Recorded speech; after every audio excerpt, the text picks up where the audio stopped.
Bom, seguindo a postagem Estratégia das Trevas para destruir a união da família, vai agora o segundo capítulo, que vamos falar um pouco sobre algumas estratégias delas e como se livrar delas.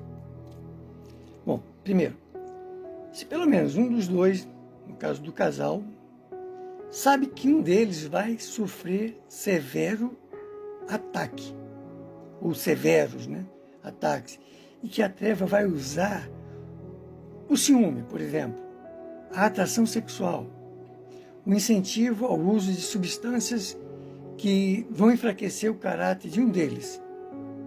É importantíssimo que pelo menos um deles procure sempre ter uma conversa muito sincera e bem esclarecedora, muito madura, saindo lá do coração, expondo todas as circunstâncias onde o inimigo pode iniciar o processo de corroer a relação.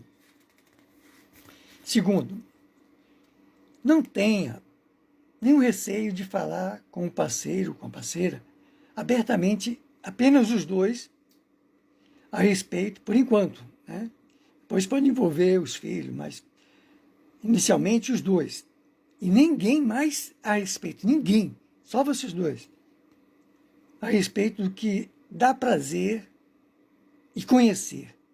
Qual ou quais práticas sexuais mais apraz a um dos dois, ou os dois, porque o sexo é o maior problema da humanidade. É aí onde a treva atua mais no ser humano, o sexo. Porque nós viemos há pouco tempo, quer dizer, há alguns milhões de anos, do reino animal, e ainda guardando ainda, impregnado na nossa alma, o desejo do sexo.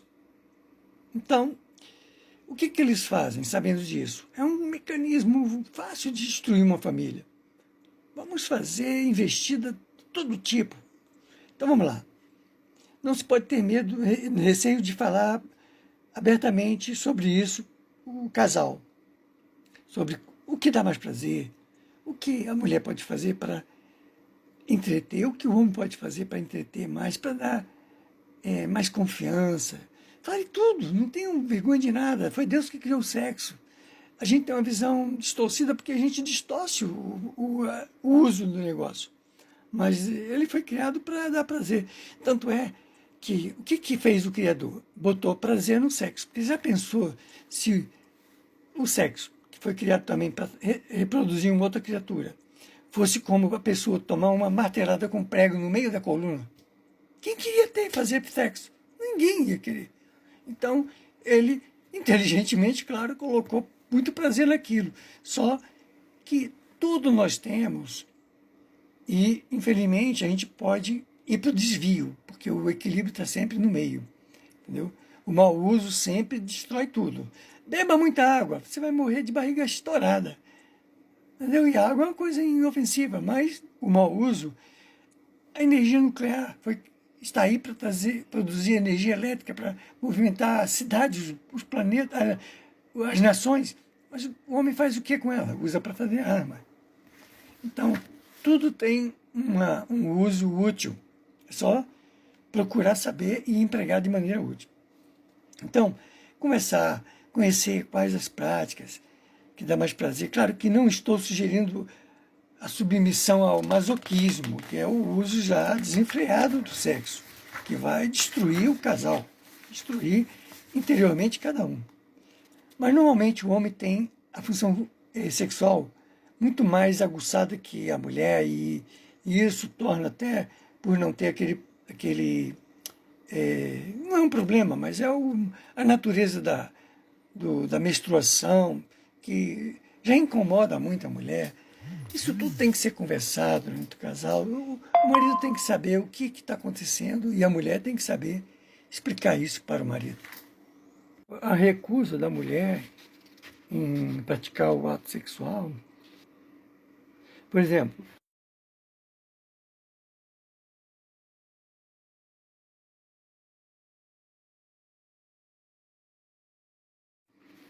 então, toda essa dificuldade pela mulher para praticar o sexo e a falta dessa conversa de forma aberta vai ser usado pela treva, entendeu?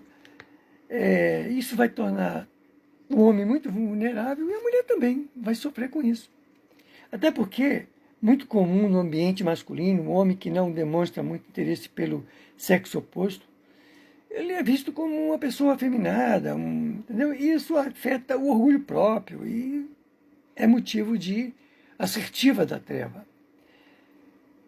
Agora, sobre o homossexualismo, eu vou tratar em outro capítulo. Bom, seguindo, a maioria dos homens sonham fazer sexo com uma mulher que o torne uma criatura muito desejada. Ele quer sentir prazer.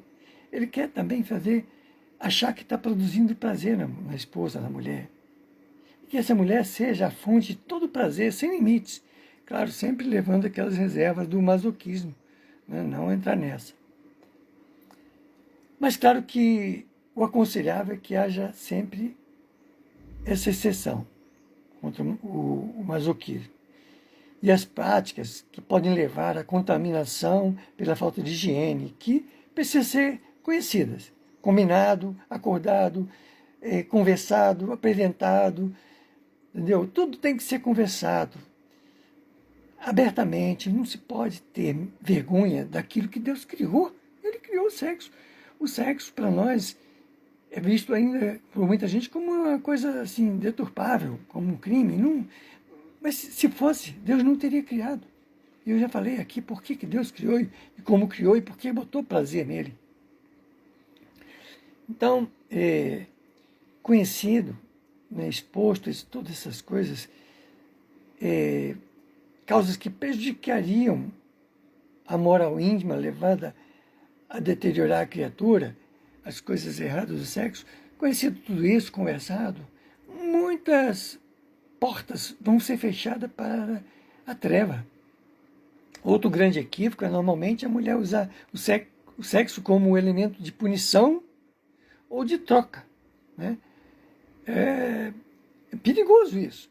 Isso faz com que surja no outro a ideia de procurar outra pessoa, que será uma ferramenta nas mãos das trevas. Quando daí surge a traição e todo o enredo de confusões que leva ao fim do casamento e da família.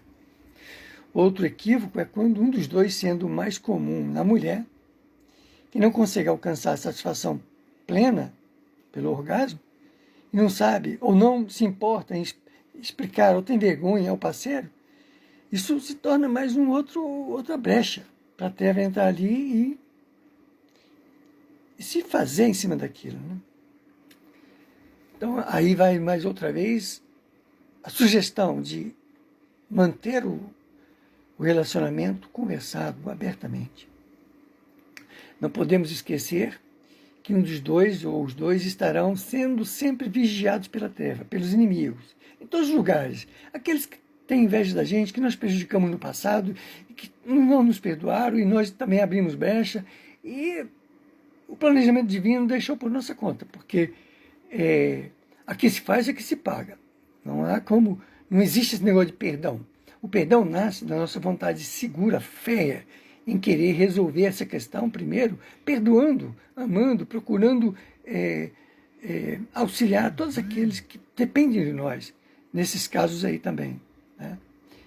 Eles vão tentar atacar no trabalho, na condição, em todo lugar que a gente tiver, eles vão tentar. Então a gente tem que saber fechar essas portas.